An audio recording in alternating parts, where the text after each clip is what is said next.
Hi, I'm Rob and this is Gems of War. In this video I'm going to take a look in the Soulforge and give you my opinion on what I think is good and bad in there, what's worth crafting and what's more useless than the letter G in the Sanya. But first things first, let's pop to the shop and take a look at this weekly event troop, Corbin Half Elf. I'll give you my first impression on this. These are always worth getting though. You do get the extra stuff from this. You get arcane blade trait stones as well, extra gold, glory keys and more. And I always suggest you do take these up to a mythic level if you can, because it gives you another level 20 troop once you've got it boosted up. And that is a good thing because it affects your power levels on your kingdoms eventually, so really good if you can afford to do that. See what it does. Corbin Half Elf from Leonis Empire Elf Rogue Mix.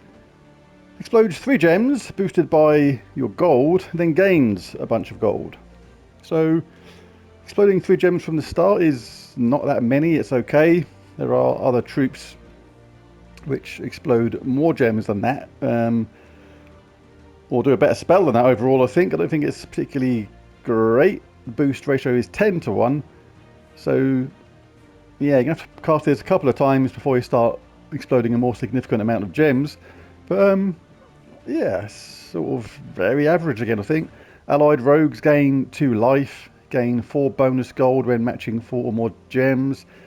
Stealthy's handy though, cannot be targeted by spells. So yeah, but there are so many other troops that do exploding gems of a similar level as this, if you know what I mean. Same sort of mana cost. And I think a lot of them are a hell of a lot better. And even in the teams where you boost the gold up to affect the team, then there are other troops, I think, which are better than this. But I'm going to sit on the fence with this slightly. On sort of 4 or 5 out of 10 for this. I'm going to give it the benefit of the doubt and say a 5 out of 10 because there may be troops that go with it where you don't have to specifically put them in the team to boost the gold. And when that gold is boosted, you will be exploding more gems. So I was going to go 4 out of 5. I mean 4 out of 10, sorry, but I'm going to give it the benefit of the doubt and say it's in the distinctly average bracket considering its 12 mana cost, and say 5 out of 10 for Corbin Half Elf because he's half useful and half useless. But yeah, we'll leave it at that.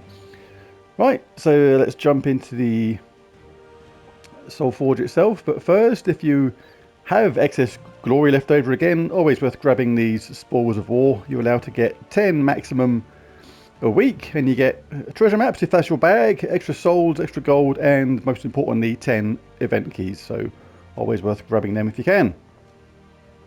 Alright, Soulforge. Let's take a look at the weapons first. I'm not going to go over all these ones here. These curse breaker ones I have done in a previous video, so have a little look at that if you want to hear about those. And same as all these ones that are here all the time as well. I'm not going to go over all the ones that are here constantly because, again, they have been gone over in other Soulforge videos. But first of all, let's take a look at the ones which are not here already, or all the time. Fleur de Lion. Deals heavy splash damage to an enemy. If the enemy is stunned, explode 4 gems. Nothing fantastic. 300 diamonds to craft is quite a lot. I don't think that's anything fantastic there.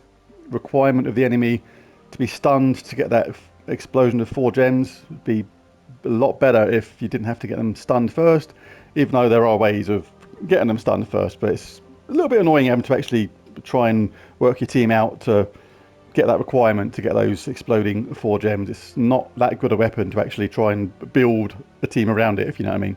So nothing great there. These ones are here all the time. Christ Hook isn't. What's the diamonds? 300. Deal damage to an enemy boosted by Leonis Empire allies. Another one of these ones. These type of weapons that have been coming out regularly. Then create a mix of 6 yellow and brown gems for each Leonis Empire ally. So uses purple and green, but creates a mix of yellow and brown.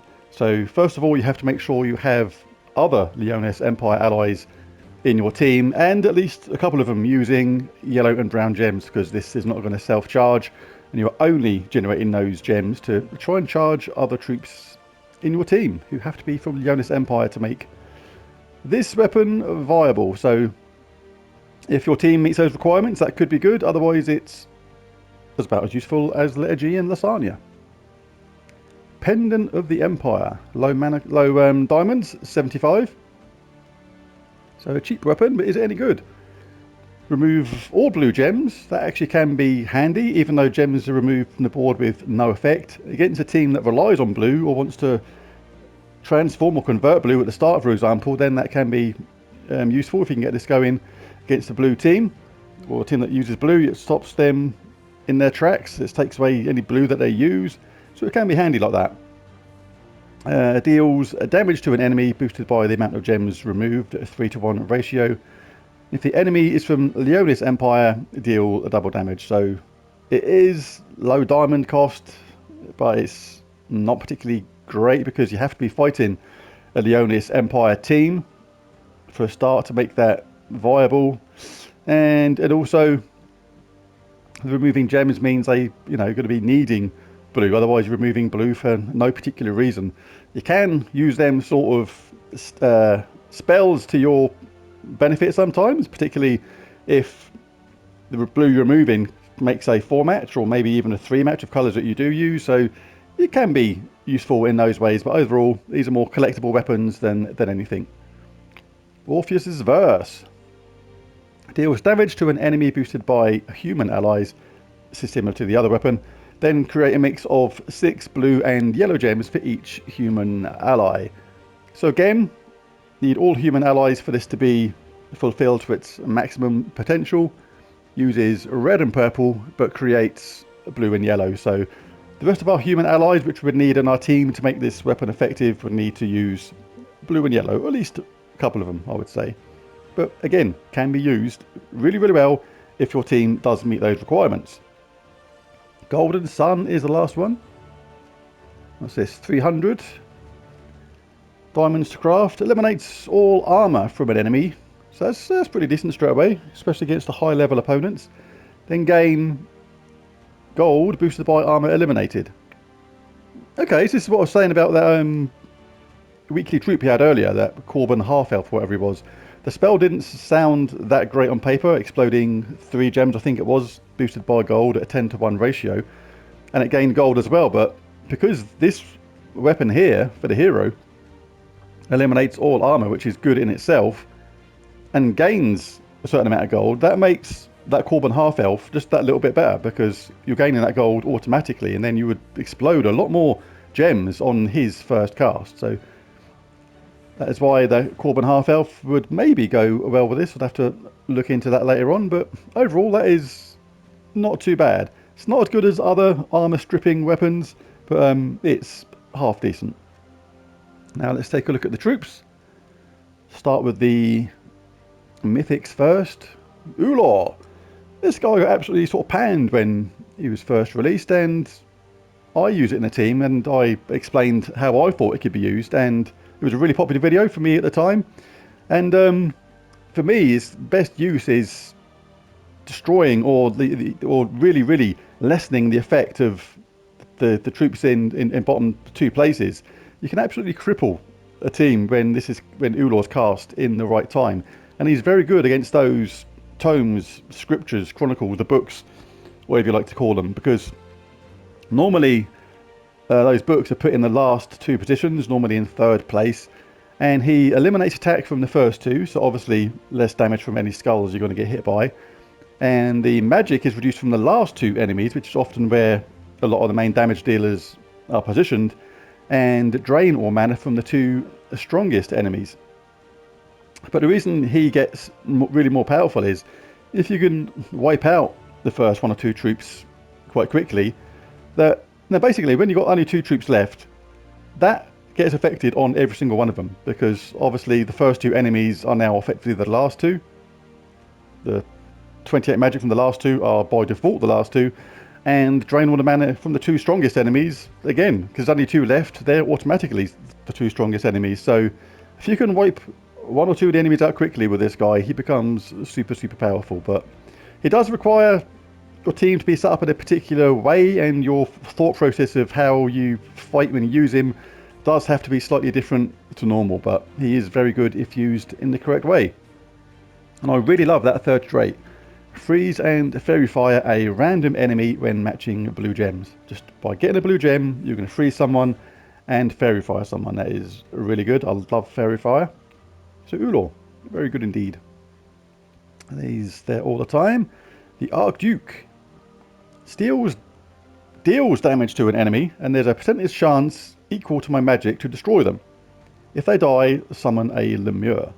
I'm not a fan of these ones where there's a percentage chance to destroy them, for example, or to devour them. The maths in this game seem a little bit iffy at best, and in my case it would be roughly a 1 in 3 chance, just below that. But yeah, I'm not a fan of these kind of things. It's okay when it works. It's actually pretty decent when it does work, but I don't like relying on spells that might work. I prefer spells where I literally know what's going to happen. I don't like these random type spells myself. But if you're feeling lucky, then this guy may do you good, but not for me. The traits are fairly decent though. Immune to Death Mark. Infernal Armor reflects 25% of skull damage. And gain 3 magic when my turn begins. So literally he gets more powerful every single turn. So yeah, but overall, just not my bag. Sorry, mate. Next one up is Scorpius. Deals damage to the last 2 enemies, and the damage is lethal on any poisoned enemy. So if you can poison the last 2 enemies first, then this guy is absolutely a beast. Literally, they will just die if they're poisoned first, and there is ways to do that. This is normally paired with another mythic called ullor. Really good troop as well. Really pairs well with him. But I did show in a different video how you can use Scorpius really well without that particular mythic. I can't remember what it was, but basically it poisoned the last 2 enemies again. But it poisoned the last 2 rather than all enemies like ullor does. But it worked in a very similar way, had the same kind of effect. And Scorpius is very good at wiping out enemies quickly. The traits are just okay. Poison enemies when dealing skull damage. Okay, when you deal skull damage, it's going to be to the opponent is in first place, so that's not going to affect his ability to do that lethal damage on them. Impervious is good though. Immune to all status effects, Devour, Lycanthropy, and Mana Burn.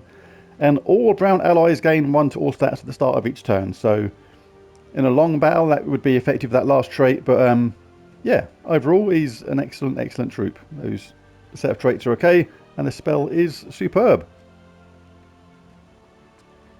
Queen Aurora. Now, this is one troop I've had for a while, and I'm yet to think I've actually used her in a game of any way, shape, or form. She's just sat there in my bunch of troops, been doing nothing. 24 mana cost for this spell to me seems absurdly high. Give all other allies, so not herself, a barrier and 31 life in my case. Then create 10 gems of a chosen colour. I mean, yeah, you can choose the colour, but 10 gems is not enough. When you think about when you cast something like a forest troll, if there's 10 gems there when you cast something, when you cast a forest troll, and he is going to double that amount if it's 10 and add 3 to it as well, and that is by no means guaranteed to get an extra turn when you do that. It's around about 50-50. So creating 10 gems of a chosen colour where there's, say, at least 10 there, which is going to be the average, I suppose. There's going to be times when there's going to be a lot more than that, and it will be almost guaranteed, but it's certainly not guaranteed, and you need obviously a really good mix of different mana colours in your team to benefit from that. And the fact that she doesn't barrier or give life to herself is a bit silly. It's like if that gave it to herself as well, then maybe that would be better, but I don't know. Maybe that obviously the dev setted this thing, and maybe there's a way of just looping it indefinitely till you get numbers to silly amounts. But yeah, not one that I've ever used myself here, I don't think. The traits, immune to death mark, are okay. Gain 1 magic when an ally casts a spell is again okay, but quite slow to get going. And gain bonus mana from all gem matches is actually one of the best things about her. So yeah, I don't know, may have to delve into that and look at her a bit more, because there must be a reason why she's 24 mana cost, because ordinarily there are troops that are 20 mana cost, which I would much rather have than this one, for example. Right, and that was all 4, I suppose, I think. Yes, it was. Right, so that is the Mythics. So let's take a quick look at the Legendaries. Usually say I don't recommend crafting a Legendary because they turn up way more often in chests than Mythics do, so save your diamonds for that. But let's take a look at them anyway. The Goblin King removes all gems of a chosen colour, gains 8 life boosted by the gems removed, and summons a goblin and has an extra turn. So this guy is better used in last place because of that third trait. Gain 20 life if in the last position. Immune to poison and recovers 1 life at the start of each turn. So he's quite resilient. In last place is going to be good. It's a good place for a summoner normally because you generally lose troops first place first. So you're going to get a summon if you can cast this, and he gains an extra turn. So yeah, he's okay, fairly decent mythic there. Shadow Dragon poisons all enemies excuse me, and deals true damage to a random enemy. Transforms all yellow gems to purple to boost the effect. Gains bonus purple from purple gem matches, is immune to poison, and gains 1 attack when matching purple gems. So the fact he poisons all enemies, you may think means he's going to go fairly well with Scorpius down here because of that spell.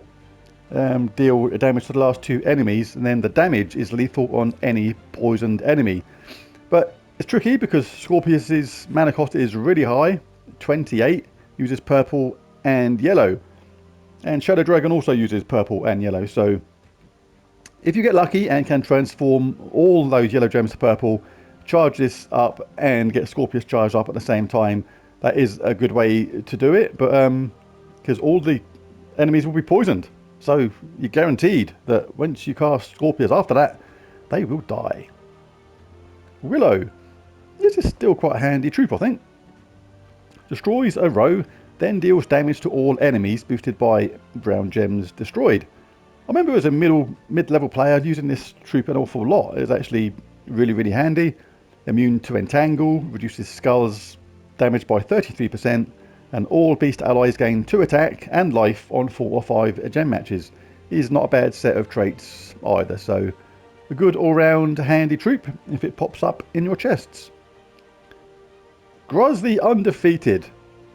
Now this is one of the most stupidly titled troops in the game for me.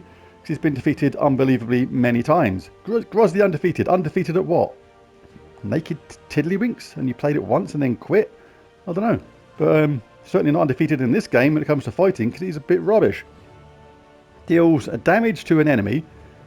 Curse them and inflict 2 to 4 stacks of bleed. That's not that great. Of course the bleed can build up over time, but the damage isn't enough, and indeed, thumbs down, mate. Thumbs down to your spell and your name because it's completely irrelevant. Deal double skull damage versus humans. Maybe can be effective against human teams, but there are other troops that do better skull damage in a way of getting that boosted, and reduce damage from skulls by 25% is okay, and gain 8 mana when an enemy dies is, again, not so great, but considering that spell is so lackluster in the first place. But yeah, Groz the Undefeated at Naked Tiddlywinks maybe, but nothing else. Right, so who gets my coveted Mythic Pick of the Week? We have Queen Aurora, we have Scorpius, we have the Archduke and ullor. I do love ullor, but I think this has to go to Scorpius. Really cool troop. Guaranteed to lethal deaths on the enemy unless they're a Leonis Tower or an enraged Kurandara. But they have to be poisoned first. But there are ways of doing that, and once you do that, they will die. So Scorpius, my Mythic Pick of the Week. High mana cost, but there are ways of getting him charged quickly. Decent set of traits at the same time. So there he is, Scorpius. Really good. If you've got the diamonds, recommend getting him. Very good indeed. There's a video. If you enjoyed it, be sure to click that like and subscribe button, and look out for my second video of the day. There's always 2 on a Monday, And this will be to do with the event team, which we've got going, which would have started today. So there it is. Thanks for watching. Catch you again next time. Bye for now.